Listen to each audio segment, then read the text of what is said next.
નવકાર કેરી દોનતી રોગોને સમાવતા નવકાર કેરી દોનતી કર્મોને સગલા પાલતા નવકાર કેરી દોનતી સમાધિને એ પામતા ગુરુમય પદ્મલતા સિજીને ભાવે કરું વંદના ગુરુમૈયા રસીલા શ્રીજીને ભાવે કરું વંદના સીધા જલગિરી નમો નમઃ વિમલા જલગિરી નમો નમઃ શેત્રુંજય ગિરી નમો નમઃ વંદન હો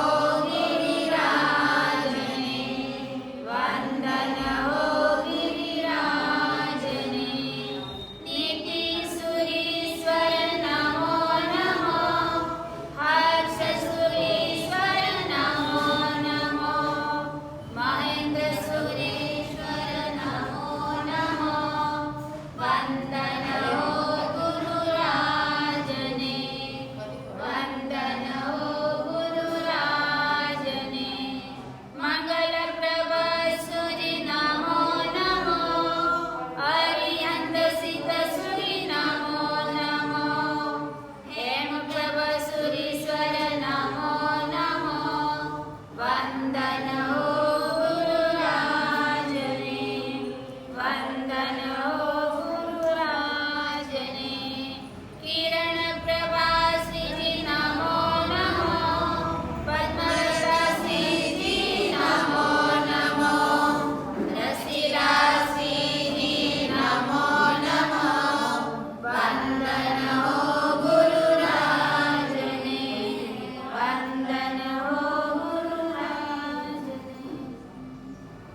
ओंकार बिंदु संयुक्तम नित्यंध्यायन्ति योगिना कामदं मोक्षदं सेव ओंकाराय नमो नमः अज्ञानतिमिरान्तानां ज्ञानं जनं शलाकया नेत्रं उन्मीलितमेन तस्मै श्री गुरवे नमः तस्मै श्री गुरवे नमः।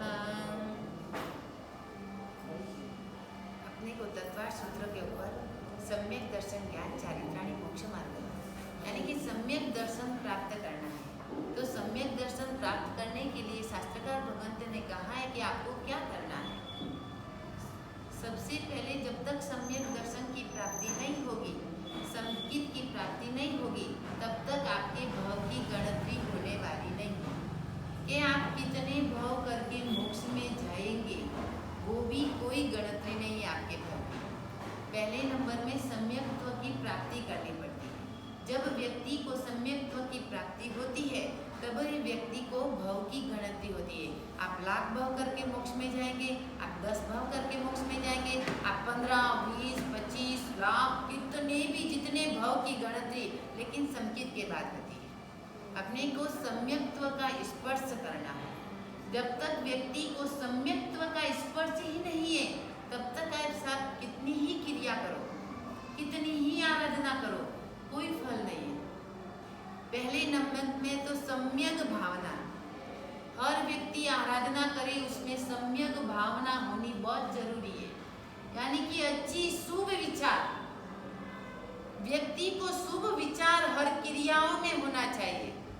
चाहे आप कितनी ही क्रिया करो लेकिन शुभ विचार नहीं है।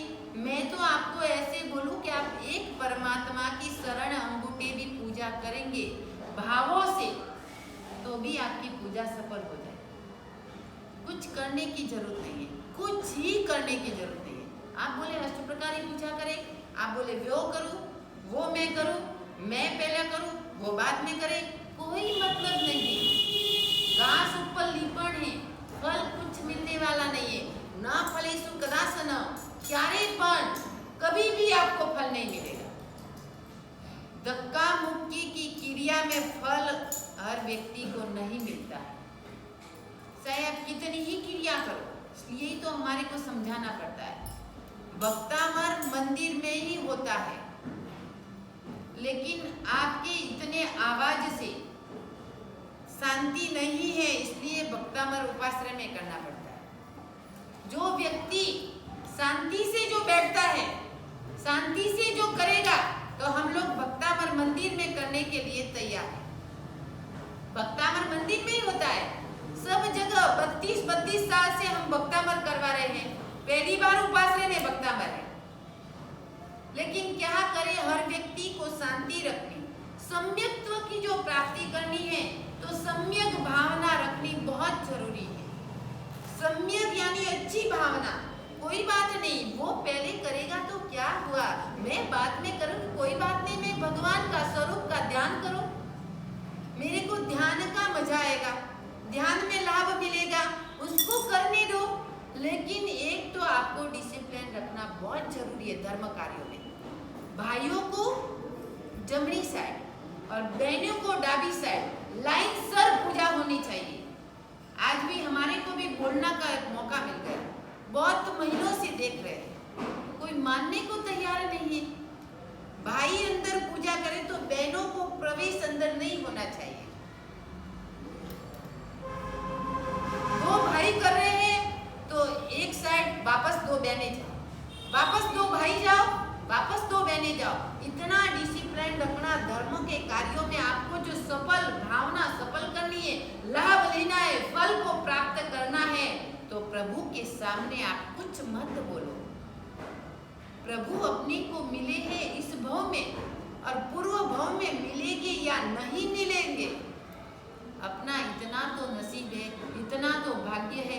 बेचारे कई देशों में, कई गांवों में मंदिर बंद है।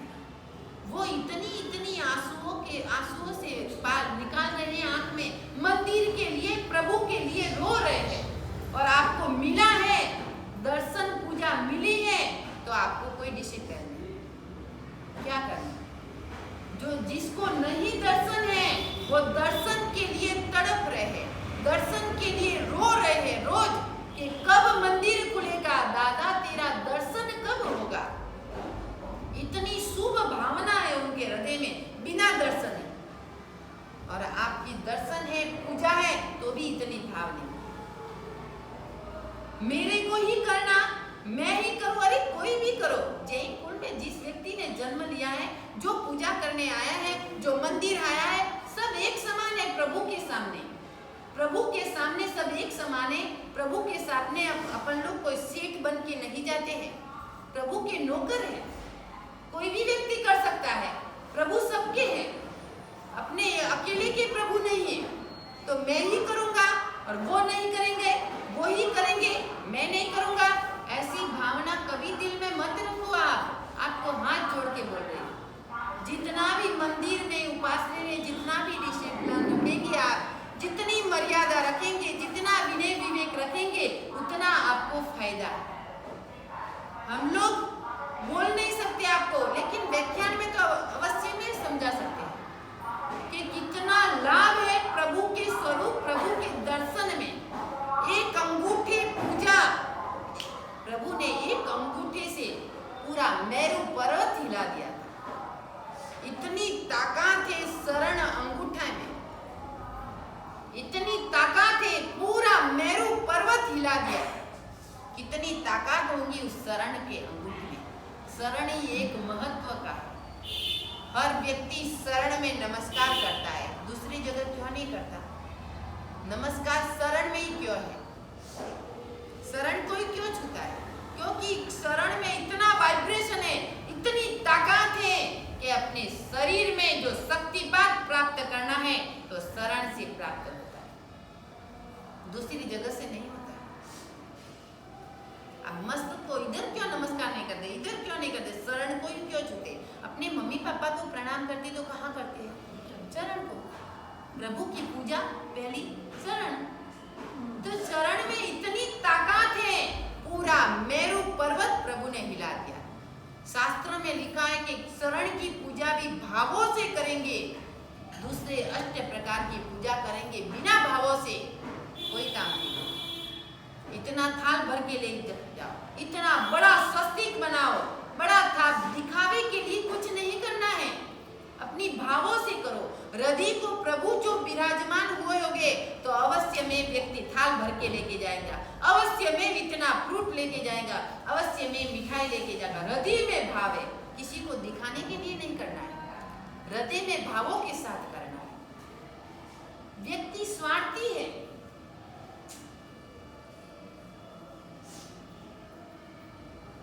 व्यक्ति इतना स्वार्थी है कि आप पूछो ही मत। हर व्यक्ति की आकृति बदलाती है, आकार नहीं।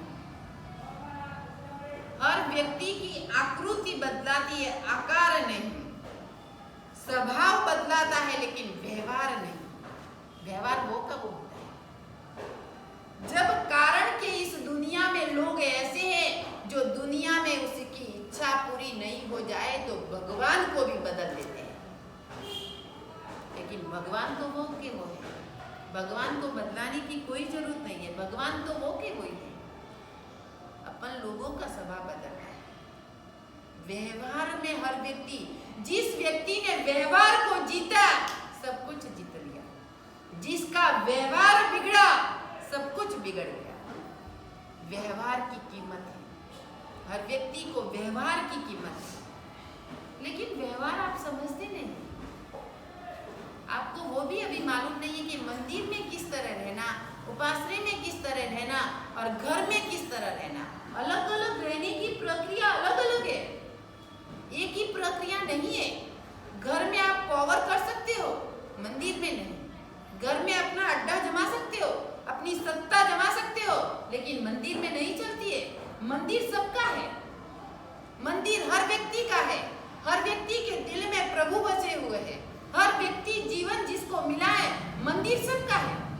मंदिर में ऑर्डर, मंदिर में सत्ता, मंदिर में रुबाब, मंदिर में अहंकार नहीं चलता है। अपने घर में जमाओ अहंकार, घर में अड्डा जमाओ। घर में तो बहुओं के सामने कुछ चलता नहीं है, लेकिन मंदिर में आके, उपासना में आके अपन लोग अड्डा जमाना चाहते हो। क्यों भाई? हमारे को बोलना पड़ता है। आपका इतना महीनों से डिसिप्लिन हम लोगों ने देखा, बराबर नहीं है। जन्म लिया है, कम से कम बिना इतना जन्म मिला है, प्रभु मिले हैं तो कम से कम अच्छी क्रिया करो। बाद में दोबारा ये जन्म, दोबारा ये प्रभु आपको मिलने वाले नहीं है। आप कितना ही रोएंगे तो भी कहाँ मिलेगा देव गुरु धर्म। उनकी इतनी आसाधना करेंगे तो जन्म जन्म तक प्रभु मिलने वाले नहीं है। आप शांति से बैठो, आगे पूजा करने कोई बात नहीं, शांति से प्रभु की एक माला गिनो ना, प्रभु का ध्यान करो, श्रेयांसनाथ भगवान का ध्यान करो, कोई तकलीफ नहीं है। इसमें आपको ध्यान करने के लिए भी टाइम मिलेगा। आपको ऐसा इतना अच्छा होना चाहिए कि अच्छा हुआ आगे खड़े हैं तो मेरे को प्रभु के ध्यान में तो 10 मिनट कम से कम बैठा मैं। आपको तो इतनी उतार, अरे इतनी क्या पड़ी है आपको? कम से कम 24 कलाक में 10 मिनट प्रभु के लिए आप निकालते हो। 10 मिनट में भी इतनी हाँ हूँ, इतनी हल्ला, इतना बच्चा, इतना चोर। 23 कलाक तो घर में ही बैठे हो। घर घर क्या करते हो? घर पे जाना है, घर पे जाना है, घर, अरे घर तो 24-23 कलाक आपके पास में ही है। घर में तो रोज रहते हो, पूरी जिंदगी निकल गई है। प्रभु के सामने आए तो प्रभु की मर्यादा, कैसी खड़े रहना, कैसी पूजा करनी, किस प्रकार करनी, कौन सी अविधि हो रही है, कौन सी विधि है, वो अपने को समझना बहुत जरूरी है। वो समझने के लिए अपने तत्वार्थ सूत्रों का ज्ञान प्राप्त करना है। हर सूत्रों में, आचारांग सूत्र में आता है, उत्तराध्यांग सूत्र में आता है, ठाणांग सूत्र, आगम के कितने रहस्य सूत्रों में छुपे हुए हैं, लेकिन अपन लोग कोई समझने के लिए तैयार नहीं। हम लोग देखते तो हमारे को लगते अरे चैत्य वंदन करते हैं, अभी लॉकडाउन में हम देववंदन इधर करते हैं, क्योंकि ज्यादा बैठने से क्या फायदा है? इतना हल्ला, इतना शोर, एक स्तवन भी चलना बहुत मुश्किल हो जाता है। किसी को शास्त्र में क्या लिखा हुआ है? हर व्यक्ति को मन में करना चाहिए। कोई भी क्रिया दूसरे पास वाले व्यक्ति को डिस्टर्ब भी नहीं होना चाहिए। अपन वो कर्म के भागीदार उनको नहीं चलेगा तो कर्म के भागीदार अपन होंगे। अरे कोई साधु संत से, कोई महात्मा से, देव गुरु से भी कोई नहीं डरते हैं। कम से कम इतनी तो मर्यादा होनी चाहिए कि हम लोग ऐसा कर रहे हैं गुरु भगवंत देख रहे कितना खराब लग रहा है, बाप रे अपना व्यवहार बराबर नहीं है। इतना तो जरूर आपके दिल में, आप घर में कुछ भी करो, चाहे झगड़ा करो, चाहे लड़ाई करो, चाहे कुछ भी, वो कर्म बंधन आपके हैं। लेकिन उधर जिन शासन की हेलना होती है, जिन शासन के प्रभु के आसाधना, जिन शासन का खंडन इधर करेंगे तो इतना पाप लगेगा। घर में आपको ही कर्म बंधन हो गया, दूसरों को कोई लेना देना नहीं है। लेकिन इधर तो जिन शासन प्रभु की घोर में घोर आसाधना, आप प्रभु के मंदिर बटुआ इतना बड़ा भर भर के लेके जाते हो, लेकिन उधर जाके प्रभु के सामने आप आसाधना करके घर लौटते हो। प्रभु की क्रिया की, स्नात्र बढ़ाई, पूजा की, अष्टप्रकारी पूजा की, लेकिन उसमें क्या है? कुछ नहीं मिला आपको, शून्य शून्य लेके घर में आए। गए थे कमाने के लिए, गया था व्यक्ति कमाने के लिए, लेकिन हाथ में नहीं आया कुछ, खाली हाथ घर आ गया। कितना दुख जब व्यक्ति कमाने के लिए जाता है, सफर मुसाफरी करता है, उधर गया कोई कर्म का योग है, खाली हाथ वापस आया, कितना दुख होगा आपको। आप भी कुछ कमाने के लिए गए थे, धर्म की क्रिया करने के लिए, उनका कर्मों का क्षयोपशम करने के लिए, कर्म को खपाने के लिए, कमाने के लिए गए थे, और कर्म बंधन करके खाली हाथ वापस लौट गए। क्या मिला आपको? 10 मिनट भी आपकी वेस्ट गई। कम से कम 10 मिनट बैठो, 5 मिनट बैठो। हमारे को अभिषेक करवाना है, लेकिन कैसे करवाए? अभिषेक में तो प्रभु के स्वरूप का ध्यान धरना है। किसी को भी साइलेंट में एक आवाज भी नहीं करना है, मैं पूजा पहला करूं और मैं पहला करूं, कोई बात नहीं। आप उनके मंत्रों उच्चारण में इतने भावों में बैठे रहो और प्रभु का स्वरूप निहालो। लास्ट में भी आपको अभिषेक करने को मिलेगा, तो भी वो लाख गुना लाभ है, और धक्का मुक्की में जाएंगे लाख गुना घाटा है। कभी मत जाओ, शांति से बैठो। आप जितना शांति से करेंगे उतना आपको लाभ है। ये घर कहाँ जाने वाला नहीं है। घर में 10 मिनट लेट जाएंगे तो भी चलेगा, आखिर में घर तो एक कर्म बंधन करवाने वाला एक घर है। आप घर घर मान रहे हो। मैं आपको एक घर का एड्रेस पूछूं तो आप कौन से घर का एड्रेस बताओगे? कौन से घर का? एक परमहंस, एक गीता वैष्णव में परमहंस नाम का एक साधु था। उन्होंने, उसके पास में एक श्रावक आया, गुरुदेव मेरी कोई इच्छा पूर्ण करो, मैं बहुत तकलीफ में हूँ, बहुत ही तकलीफ में, आपका एक आशीर्वाद मिल जाए तो मेरा बेड़ा पार हो जाएगा गुरुदेव। परमहंस गुरु बड़े महान, कोई न कोई आप मेरी इच्छा पूर्ण करो। गुरुदेव परमहंस गुरु बोले, भाई इतनी लाइन है, अभी तो मेरे को टाइम नहीं है, मैं बहुत बिजी हूँ, लेकिन आपके घर का, तेरे घर का एक एड्रेस दे दे, मैं तेरे घर आके तेरी इच्छा पूरी कर। गुरुदेव कौन सा एड्रेस दो? वो दुकान का, एक दूसरी दुकान है, एक तीसरी दुकान है, 4-4, 5-5 दुकान है, फैक्ट्री है, और मेरा घर है, 4-4, 5-5 घर है, कौन से घर का एड्रेस दो आपको? गुरु बोले घर का एड्रेस दो। वो बार बार बोले कौन सा एड्रेस दो? गुरु बोले घर का एड्रेस दो।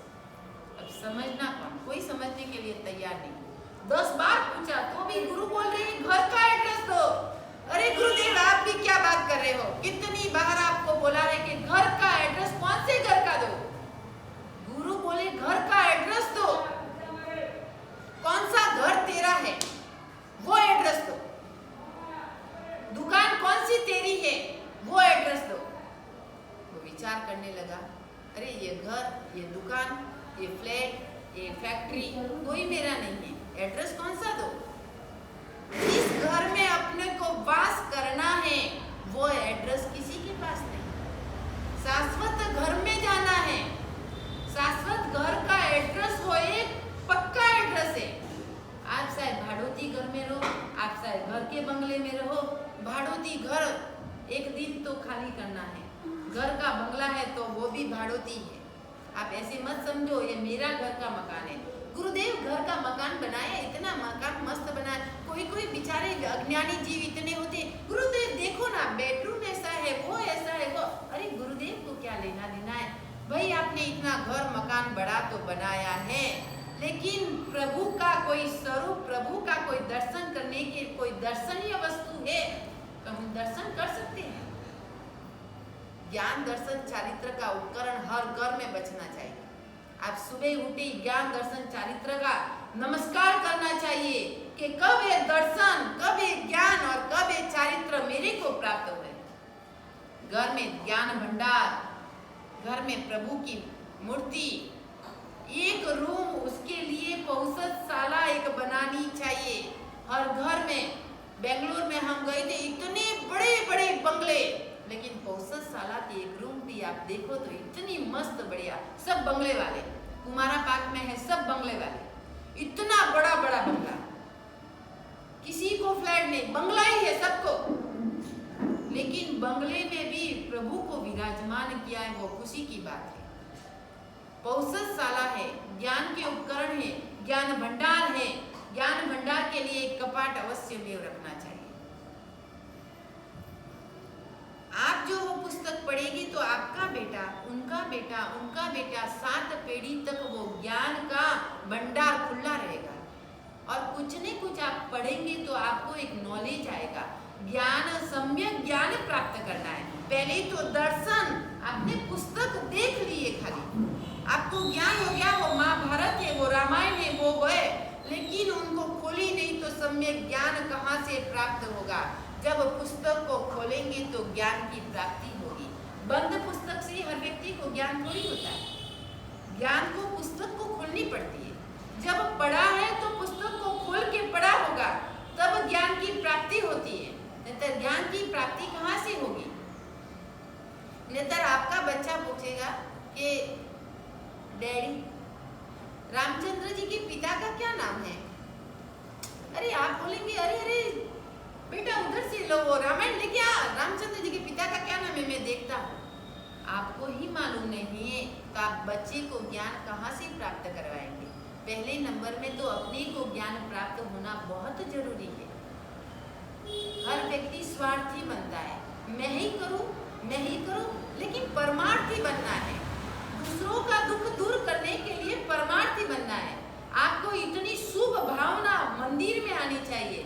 कोई नहीं आंटी आपको पूजा करनी है, पहले आप करो, मैं खड़े रहती। इतना विनय विवेक, कोई बात नहीं, मैं 5 मिनट बात कर लूंगी, आप पहले करो। आप बूढ़े हैं, आपको खड़ा नहीं रह सकता, आपको काम है कुछ, तो आप पहले करो, मैं 10 मिनट बाद में करूंगी। प्रभु की स्तुति, प्रभु के गुणगान करती हूँ, प्रभु की भावना गाती हूँ, कोई बात नहीं। 1 मिनट में आपको घर में क्या फर्क पड़ेगा? 5 मिनट, जैसे गप्पा मारने, रास्ते में कोई फ्रेंड के कोई भी आपको मिल गई तो आप गप्पा मारने के लिए कितने घंटे खड़े रहते हैं? तब आपको लेट नहीं होता घर जाने, घर जाने के लिए आपको लेट नहीं होता। उपासरे से इधर से चले जाते हैं, बाद में गोला बना के आप गप्पा मारेंगे, कम से कम उपासरे में ही 2 शब्द का कुछ नहीं कुछ आप धर्म की चर्चा करो ना। गप्पा मारने में कोई फायदा नहीं, तब आपको लेट नहीं होता। इधर आपको लेट होता है, मंदिर में आपको लेट होता है, बीच में आपको कोई बहन पड़ी, कोई फ्रेंड मिल गई, आप कितने घंटे खड़े रहेंगे? मंदिर हम जाके आ गए, मंदिर गए थे तब वो बहन खड़ी थी, मंदिर जाके आए हम 2, 3, 4 स्तवन, 5 स्तवन बोल के आए, इतनी भक्ति कर गए, तो भी वो बहन वहां की वहां खड़ी है भाई। अरे मंदिर में तो बोले झट करो, जल्दी करो, वैसे करो, उधर आपको लेट होता है और आपको गप्पा मारने में बिल्कुल लेट नहीं, तब घर का काम भी छूट जाता है, घर जाने में भी लेट नहीं होता। कम से कम गुरुदेवों को कोई भी जहां भी जाओ आपको विनय विवेक रखना। गप्पा मारने में कुछ नहीं मिलेगा आपको, कर्म बंधन का। इससे ज्यादा तो 10 मिनट मंदिर में ही बैठो ना, इससे ज्यादा तो 10 मिनट मंदिर में ही जाप करो, मंदिर में ध्यान करो, मंदिर में माला गिनो, कोई भी स्तुति बोलो, गुणगान करो। एक स्तवन बोल लिया तो दूसरा स्तवन बोलो, वो आपको लाभकारी है। गप्पा मारने में, एक दूसरों की निंदा करने में, एक दूसरों में जो समावेश होने से, एक दूसरों में घुल जाने से, एक दूसरों की बातों का आप इंटरेस्ट लेने से आपको कुछ मिलने वाला नहीं, कुछ नहीं मिलेगा। शून्य है, आत्मी शून्य, एक भी इतना भी फल नहीं मिलेगा। जो व्यक्ति आपको कुछ मालूम नहीं है, आगे वाली व्यक्ति निंदा कर रही है जो दूसरे व्यक्ति की, आपको मालूम नहीं है, आप उनको पहचानते भी नहीं है, फिर आप उनमें इंटरेस्ट लिया, आपने बोला बराबर वो ऐसी होनी चाहिए, तो कर्म बंधन आपका भी चालू हो गया। आपको उनसे लेना देना कुछ नहीं है, आप उनको पहचानते भी नहीं है, आपने उसको देखा भी नहीं है, वो व्यक्ति आपके पास में निंदा कर रही है उस व्यक्ति की, तो आप उसमें शामिल हो गए, घुल गए, तो आपका कर्म बंधन भी उस व्यक्ति के साथ आपका चालू है। इसलिए ही तो स्वार्थी नहीं बनना, परमार्थी बनना है, आत्मार्थी बनना है। हर व्यक्ति, हर दुनिया स्वार्थी, परमार्थी जितना भी बनेंगे, जितना दूसरों का दुख दूर करेंगे, उतना आपको फायदा है। लेकिन अपने को तो फायदा, फल प्राप्त ही नहीं करना। इसलिए तो माँ फलेषु कदाचन, कभी भी फल नहीं मिलेगा ऐसी बातों में। खुला शास्त्र में पॉइंट लिखा हुआ है, खुला, मेरे घर का नहीं है, मैं मेरे घर का नहीं डाल रही हूँ, सब बातें शास्त्र में। आपने शादी की, आप घर में गए, आपको कैसे आपका स्वागत किया, उस स्वागत करने में क्या पाप है, यह करने में क्या पाप, सब शास्त्र में खुला खुला लिखा हुआ होता है। आपको ऐसा लगता हो कि गुरुदेव को कैसे मालूम, आप अपने घर में रहो, लेकिन आपके घर में क्या हकीकत है वो हकीकत हमको मालूम है। हम एक खाली गोचरी आएंगे 1 मिनट के लिए, आपका पूरा पूरा भाव, सासू का, बहू का, बेटी का भाव सबका मालूम पड़ जाएगा 1 ही सेकेंड में। साधु की आंखें इतनी चतुर होती है। हम एक बार गुजरात में गोचरी गए थे, सासू और बहू, सासू ने गोचरी, बहू ने भराई और सासू को डब्बा दिया ऐसे, लो।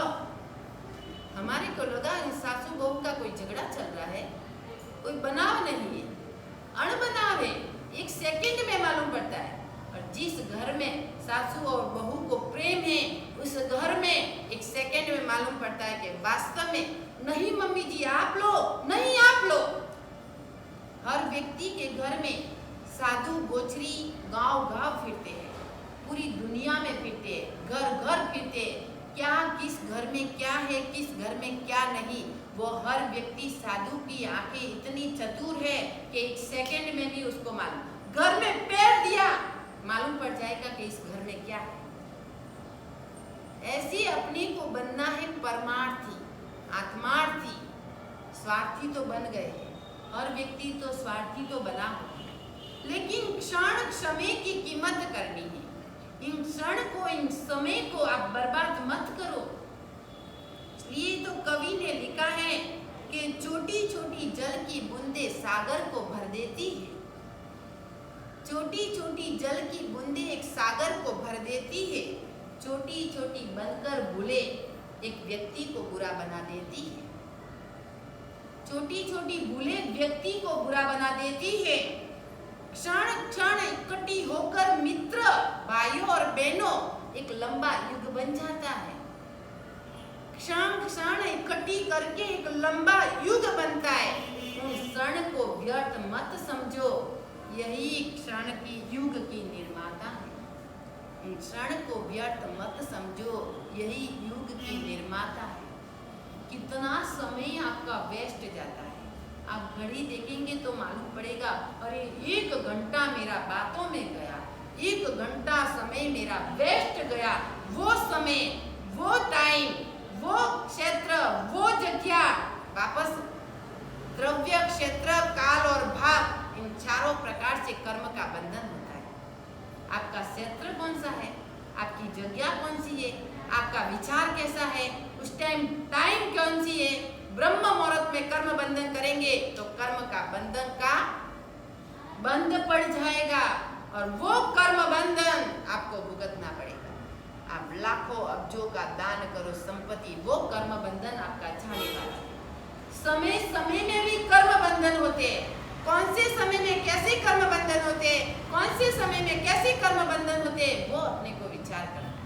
ब्रह्म मुहूर्त में तो मौन व्रत धारण। जब व्यक्ति 4 बजे उठता है तो 4 बजे से आप मौन करो। जब तक आप घर में प्रवेश नहीं हो जाए, जब तक नौकारसी नहीं करो, तब तक आपका मौन। कोई प्रकार का कर्म बंधन आपको नहीं होगा। रास्ते में कोई मिलेंगे तो बात ही नहीं होगी। कोई प्रकार सुबह सुबह ही कर्म बंधन होते हैं, लेकिन आप बोलते हैं सुबह सुबह ही सब मिलते हैं मंदिर में। कहाँ किसी के घर जाना है, मंदिर में सब लोग आते हैं और मंदिर में ही बातें होती है। मंदिर से बाहर निकलते तो बातें होती है, मंदिर में रास्ते में मिलते हैं तो बातें होती है। बाद में तो सब अपने अपने घर है और बातें होती है। व्याख्यान में, उपाश्रय में, प्रतिक्रमण में, व्याख्यान में आते हैं। और आप व्याख्यान में आए, कम से कम आपका डिसिप्लिन आप रखो। आपकी समय का भी आप एक शांत में, आप साइलेंट में आप अपने घर जाओ। रास्ते में खड़े होकर बातें करने की क्या जरूरत है। आजू बाजू वाले सब कहेंगे आपकी मारवाड़ी बहनें गोला बना के बातें कर रही है। फिर अपना जो ये व्याख्यान तत्व का चल रहा है वो भी बंद हो जाएगा। आप समझो कुछ न कुछ समझो।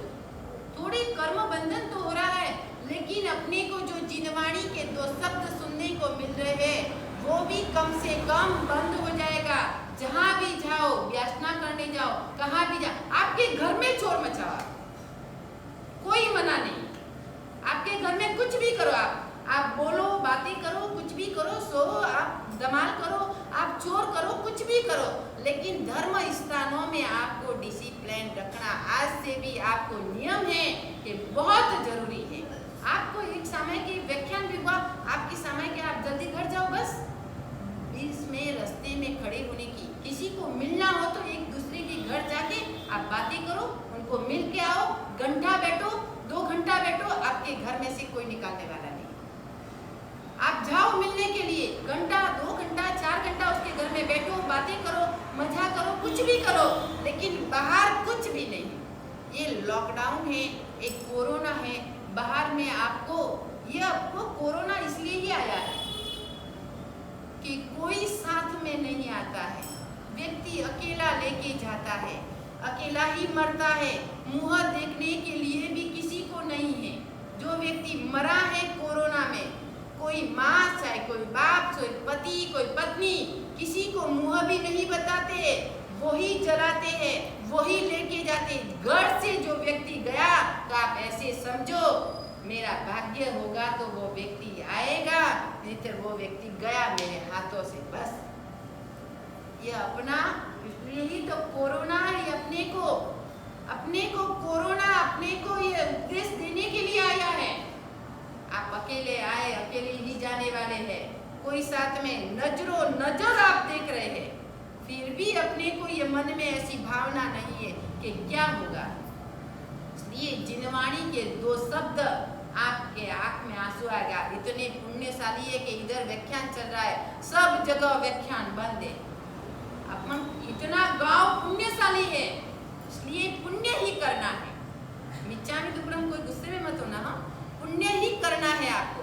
जितना पुण्य ज्यादा करेंगे उतनी अपने को फायदा है। आत्मार्थी बनने के लिए 4 पॉइंट कल भी मैंने आपको समझाया। पॉइंट बोला था, उदासीन भाव, स्नेह भाव, वैराग्य भाव और साक्षी। कितना बहुत मस्त, बढ़िया, कितना याद है। यह शब्द याद रखेंगे तो ही आपको जीवन में काम आएगा। उदासीन भाव यानी मुंह चढ़ा के बैठना, वो नहीं, ऊपर उठना है। भावना में, भावों में ऊपर उठना है। जितना व्यक्ति भावों में ऊपर उठेगा उतना ही आपको लाभ है। एक एक शब्द आप सुनो, इतना अच्छा व्याख्यान तत्व का आपको सुनने को मिल रहा है, फिर भी आपका जीवन नहीं सुधर रहा है, फिर भी जीवन में कोई फर्क नहीं पड़ रहा है, फिर भी कोई असर नहीं, कोई इंप्रेशन नहीं आपको, कोई भी नहीं। इतना एक घंटा आप सुनते, कम से कम एक शब्द भी आपके आत्मा में जो लग जाएगा तो आपकी आत्मा सुधर जाएगी, आपकी आत्मा निर्मल बन जाएगी। आत्मा को सुधारना है, यह सुनने के लिए मिला है, बार बार नहीं मिलेगा। 2 महीना 2 महीने में तो आपका जीवन सुधर जाना चाहिए। बेंगलोर से हम लोग व्यक्ति उधर से जब बिहार किया, जिन लोगों ने विदाई समारोह हुआ, इतना बड़ा बड़ा लेटर लिख के वो व्यक्ति विदाई समारोह में रोते रोते बोले थे, शरण अष्टांग प्रणिपात करके वो शरणों में रोए हैं, इतने आंसू निकाले कि गुरुदेव अब आपके शब्द हमारे को कहाँ सुनने को मिलेंगे। अभी वापस फोन आया, दूसरा चातुर्मास भी उधर ही करो। जो मेन ट्रस्टी है सिकपेट के प्रकाश भाई, गुरुदेव सब लोग इंतजार करें, दूसरा चातुर्मास ही उधर ही करो। अभी कहाँ करने जाएंगे दूसरा चातुर्मास? एक मिला जो मिला, इतने जब हमारा परिवर्तन हुआ, परिवर्तन के बाद जहाँ जब लोग मिलने के लिए सब शरणों में गिर गिर के वो रोए। हम लोगों को, बहनों को तो हाथ से पकड़ पकड़ के उठाना पड़ा, इतने रोए कि गुरुदेव शब्द कहाँ मिलेंगे सुनने को लिए। आपको मिला है तो कम से कम इतना सुन के भी अपने जीवन में हर व्यक्ति का परिवर्तन होना बहुत आवश्यक है। तो उदासीन भाव, कल भी मैंने बोला था, सौना भावे सौ हूँ मारा मारो, નથી બગાડવો ભાવ એવું सीखी लो। सब लोग अपने अपने भावों में स्थिर है, मैं क्यों दूसरों के लिए मेरा भाव बिगाड़ूं भाई? मैं क्यों बिगाड़ूं? मेरे को तो ये दोहों का रटन, ये श्लोक का रटन रोज करना है, तो आपको अवश्य में दूसरों के प्रति परमार्थी भाव आएगा, आत्मार्थी बनेंगे। लेकिन जितना स्वार्थ है वो स्वार्थ आपके दिल में से निकल जाएगा। सबके साथ एक जैसे ही रहना है। दूसरे नंबर में है स्नेह भाव। कुटुंब में, परिवार में, समाज में स्नेह भाव कितना रखना है। एक परिवार में आप अन्न खाते एक कोटि में से, लेकिन कर्म सबका अलग अलग है। एक माँ के उदर में से ही जन्म दिया 4 बेटों को, लेकिन सबका कर्म अलग अलग है। यही तो शास्त्र में लिखा है कि एक रसोड़े भले जमो पण कर्मे जुदा जुदा। एक रसोड़े भले जमो पण कर्मे जुदा जुदा। जन्मे जुदा जुदा ने बलि कर्मे जुदा जुदा। पंखी एक रसोड़े जमनारा सौ पंखी में अलो गणाए। एक रसोड़े जमनारा सौ पंखी मालो गणाए। उड़ी जसे सौ समय समय पर कोई ना रोकनारा। एक रसोड़े भले जमो पण कर्मे जुदा जुदा। रोष दोष ना कारण जुमन ना तरंग जुदा जुदा। रोष दोष ना कारण मन ना तरंग जुदा जुदा। जन्मे जुदा जुदा ने बलि कर्मे जुदा जुदा। आप बोलेंगे हमारा परिवार, हमारा भाई, हमारी बहनें, हमारा माँ बाप सब तेरा है, लेकिन कर्म सबका अलग अलग है। आप अपने के लिए करेंगे, आप अपने परिवार के लिए करेंगे, यह मेरा है, मैं इनके लिए बोलूं, मैं इनके लिए करूं, लेकिन कोई तेरा नहीं। सबका रोष दोष राग द्वेष सब अलग अलग है। एक शांत है तो एक गर्म है, एक इससे भी गर्म है, एक इससे ज्यादा भी गर्म है। एक व्यवहारिक है तो एक व्यवहार बिना का है। एक सज्जन है तो एक दुर्जन है। माँ ने अपने उदर से एक साल में 4 बच्चों को जन्म दिया है, लेकिन माँ एक है, बच्ची का कर्म अलग अलग है। कर्म किसी को कोई थोड़ी देता है। माँ जन्म देगी, कर्म थोड़ी देगी। माँ जन्म देने वाली है, लेकिन कर्म देने वाली नहीं है। कर्म तो अपने कुदरत से, अपने किए हुए कर्मों से अपने को सब मिलता है। माँ कुछ नहीं देती, माँ शिक्षा देती है, माँ जन्म देती है, माँ संस्कार देती है, लेकिन कर्म माँ नहीं देगी। कर्म तीर्थंकरों को भी नहीं छोड़ते हैं, तो अपने जैसे सामान्य पामर व्यक्ति को तो कौन छोड़ेगा? तीर्थंकर को भी कर्म नहीं छोड़ा है, उनको भी कर्म उदय में आ गया। उन्होंने भी जो कर्म बांधा है वो भी उनको भी कर्म उदय में आ गया। कान में शिशु रेड़ा था तो कान में खिला टकाया। वही कर्म, जैसे शब्द आप बोलेंगे वही शब्द आपको कर्म उदय में आने वाला है। आप बोलेंगे ये खराब है, यह ऐसी है, उनको गाली देंगे तो वही कर्म आपको वापस उदय में आएगा। आज आपने बोल के मजा लिया, लेकिन वही कर्म आपके उदय में आएगा। कर्म हर व्यक्ति का अलग अलग पंखी मेला है। आप सब इकट्ठे हुए हैं, परिवार में भी इतने जन हैं। जब आपका आयुष्य, आपका प्राण पंखेरु उड़ गए, पंखी मेला की जैसे वो उड़ के चले जाएंगे, कोई अपना नहीं। वृक्ष के ऊपर शाम को जब पंखी बैठते हैं, पशु पक्षी बैठते हैं वृक्ष के ऊपर, वो भी रात को नहीं खाते हैं। पशु पक्षी भी रात को नहीं खाते हैं। जब संध्या ढली, दिन अस्त होने लगा, सब उड़ उड़ उड़ के अपने माले में जाके बैठ जाते। वो भी रात को नहीं खाते हैं, लेकिन रात को कौन खाता है? रात को कौन खाता है? मानव या पशु पक्षी? मानव। तो वो कौन है? वो कौन है? मैं क्यों बोलूं भाई, आप ही बोलो ना। वो पशु पक्षी है या मानव है? रात को पशु पक्षी भी नहीं खाता है, वो भी अपनी घोंसले में जाके बैठ जाता है। लेकिन मानव एक पशु से भी भयंकर खराब है। रात को 12 बजे, 3 बजे, 4 बजे, 1 बजे, 11 बजे वो खाता है। वो मानव है, भयंकर में भयंकर, पशु से भी खराब है वो मानव। बोलो, यह भी एक पंखी मिला है। इसलिए ही तो बोला है कि धर्म करता संसार सुख, धर्म करता निर्वाण, धर्म पंथ साधन बिना मनुष्य त्रियंश समान।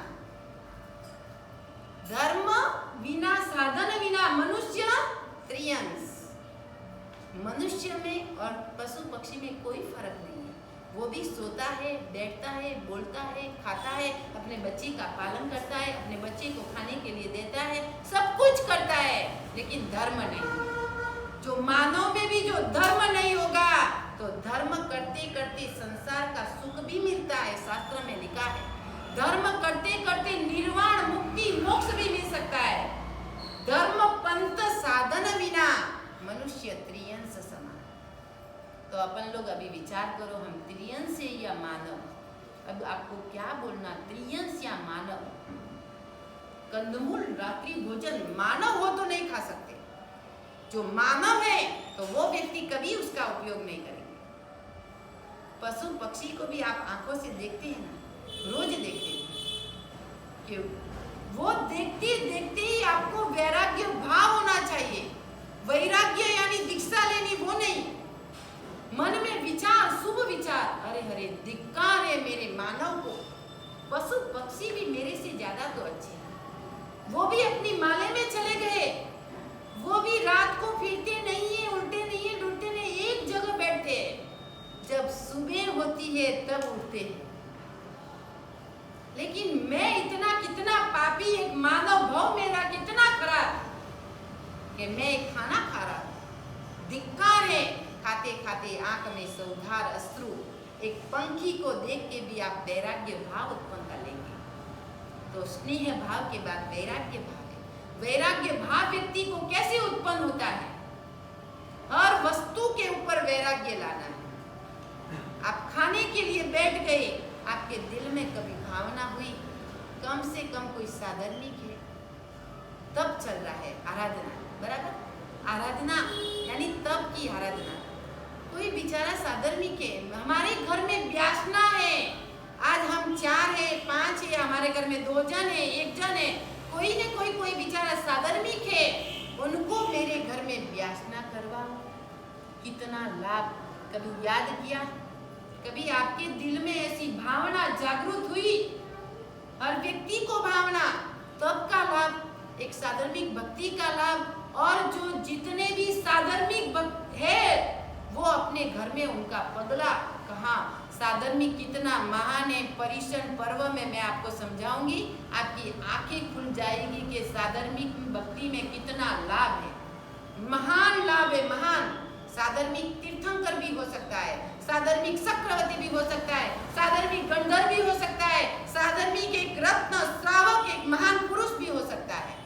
अपने को क्या मालूम कि वो व्यक्ति कैसा है। तो कम से कम खाते खाते कम से कम यह तो याद जरूर आना चाहिए। इतनी वैरायटी मिली, प्रभु को याद किया, गुरु को याद किया, लेकिन अपना साधर्मिक एक एक साधर्मिक को व्यासना करवाने के लिए अपने घर में भी इधर है, तीनों का शामिल है, लेकिन घर में कितना लाभ। मेरे घर में एक साधर्मिक का व्यासना हुआ, सब बंधु है वो सब साधर्मिक ही है। जिस व्यक्ति को व्यासना है, हर घर में आप एक एक व्यक्ति को बुला सकते हैं, कितना लाभ। मैं सबको व्यासना नहीं करवा सकती, लेकिन एक व्यक्ति को तो अवश्यमेव करवा सकती। अवश्यमेव मेरे को जो चातुर्मास के लाभार्थी है, उन्होंने 30-30 जन का व्यासना करवा रहे हैं, लेकिन मेरे घर तो एक साधर्मिक का व्यासना तो मैं भी करवा सकती हूँ। अवश्यमेव आपकी भावना होनी चाहिए। घर में चाहे आपके घर में लुकी रोटी सब्जी, कोई बात नहीं। पुण्य श्रावक ने क्या खिलाया था, साधर्मिक को क्या खिलाया था। एक जन उपवास करके भी एक साधर्मिक को खिलाया। परिस्थिति इतनी खराब थी, फिर भी कुछ नहीं, लुकी रोटी सब्जी, लेकिन भावों के ऊपर आधार है। भाव इतने प्रबल है अपने। एक तपस्वी आत्मा, उनके अपने घर में उसका एक व्यासना होगा, कितनी खुशी होगी अपने घर में। ये तो इधर है उपाश्रय में, चातुर्मास में लाभार्थी है, उनको तो लाभ मिल रहा है, लेकिन मेरे घर में भी एक व्यासना कराओ, मेरा घर भी एक पावन हो जाएगा। ऐसी भक्ति वैराग्य भाव अपने हृदय में शुभ भाव हर व्यक्ति को होना चाहिए। कल अपन ऊपर भाव अवसर के ऊपर, वैराग्य भाव के ऊपर और विचार करेंगे कि घर में एक एक वस्तु है, उसके ऊपर वैराग्य भाव कैसे लाना। उस वस्तु के ऊपर वैराग्य भाव, हर शब्दों को देख के आप वैराग्य भाव उत्पन्न कर सकते हैं। दीक्षा लेनी वो ही वैराग्य नहीं, भावों से ऊपर उठना वो है वैराग्य भाव। उन भावों को कट करना, जो मलिन विचार है उनको कट करना, शुभ विचारों में ऊपर उठना, वो है वैराग्य भाव। अपने को दिन प्रतिदिन शुभ भावों में ही रहना है। अभी है अपना मेघ कुमार चरित्र दूसरा। श्रेणिक महाराजा कपिला दासी को दान दिलवाया, उन कालिका कसाई को कुएं में पूरा, सब इच्छा उनकी पूरी हो गई। अब प्रभु के पास आए, भगवान महावीर के पास। भगवान महावीर को बोले, प्रभु चाहे कौन चाहे गुरु को, मेरी इच्छा प्रभु पूरी हो गई, मैं अब नरक में नहीं जाऊंगा। भगवान बोलती नहीं है, भगवान बोलती नहीं है।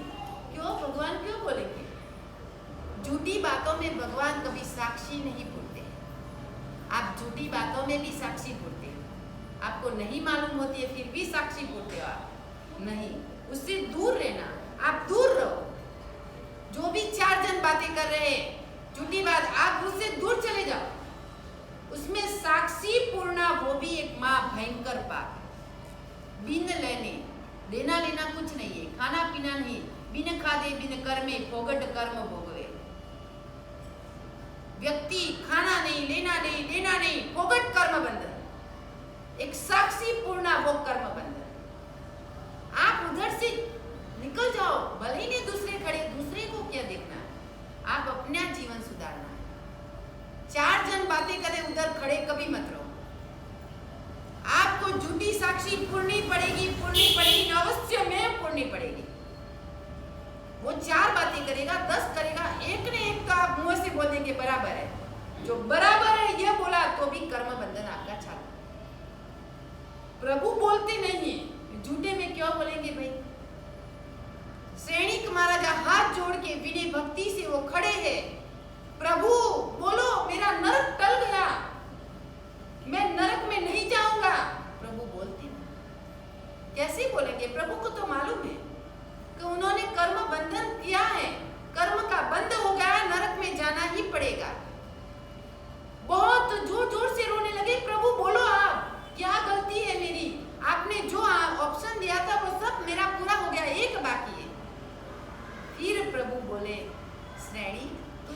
चिंता मत कर। कितनी शांति से प्रभु देशना में इतनी शांति से बोले, श्रेणी तू चिंता मत कर, एक न एक दिन तो मेरे जैसा पद तेरे को भी मिलने वाला है। एक न एक दिन तो मेरे जैसा पद तेरे को भी मिलेगा। तू चिंता क्यों कर रहा है? भले ही नरक में जाएगा तू।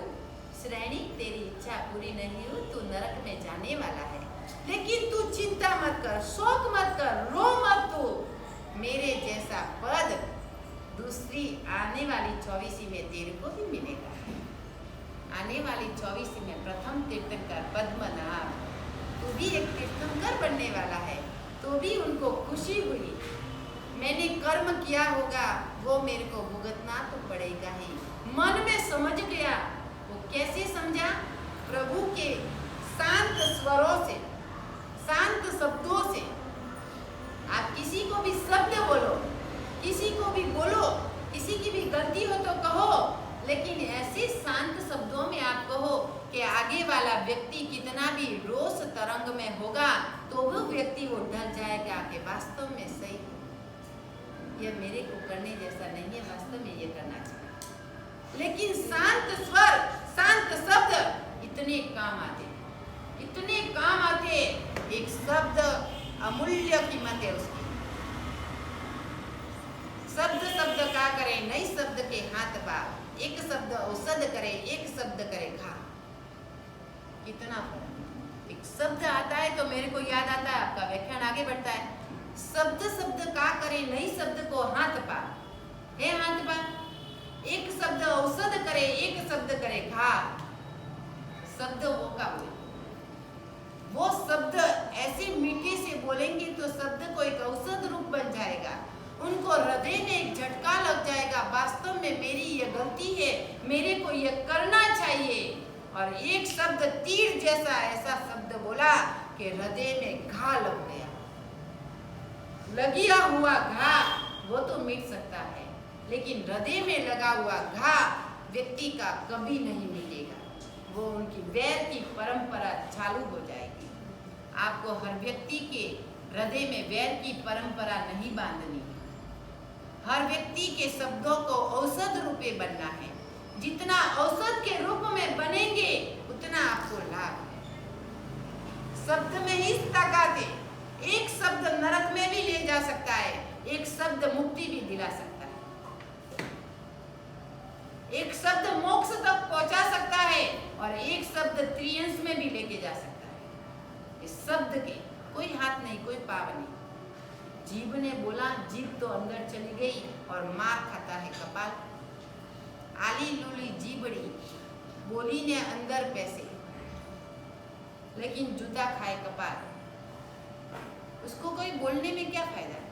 बोलने में क्या, जैसा आया ऐसा बोल दिया, बोल के अंदर बैठ गई, बोल के अंदर बैठ गई, लेकिन कपाल में जूता खाना तो अपने को पड़ता है, कर्मों का जूता। जो व्यक्ति बोलता है कर्मों की मार तो उनको खानी पड़ती है। किसी के लिए आप क्यों बोलते हो? आपकी बात है तो आप बोलो। दूसरों के लिए बोलना, बीच में बोलना, वो कर्म बंधन का कारण है। कहाँ व्यक्ति को कर्म बंधन होता है वो आप समझो। अभी समझने को मिला है। आप ऐसे करो कि हमारी परीक्षा एग्जाम होगा तब मालूम पड़ेगा। हम जब हमारा विदेश समारोह होगा आपको होमवर्क देके जाऊंगी मैं। वो होमवर्क आज जीवन तक करना है। आपको मेडिकल गोलियां भी दूंगी मैं, आपको दवाई की गोलियां भी। एक एक गोली रोज लेनी है। अठवाडिये में एक गोली, आज सोमवार को गोली ली तो वापस दूसरे सोमवार को लेनी है। वो भी धीरे धीरे मैं आपको सिखाऊंगी। वो गोली आप लेना सीख जाएंगे तो भव का रोग आपका मिट जाएगा। आपके हृदय में रोग है कितने, दवाई लेके शांत करते हो लोग को, लेकिन मैं गोली ऐसी दूंगी कि भव के रोग मिट जाएंगे। धीरे धीरे अपनी शुरुआत हुई है, अभी तो धीरे धीरे शुरुआत हुई है।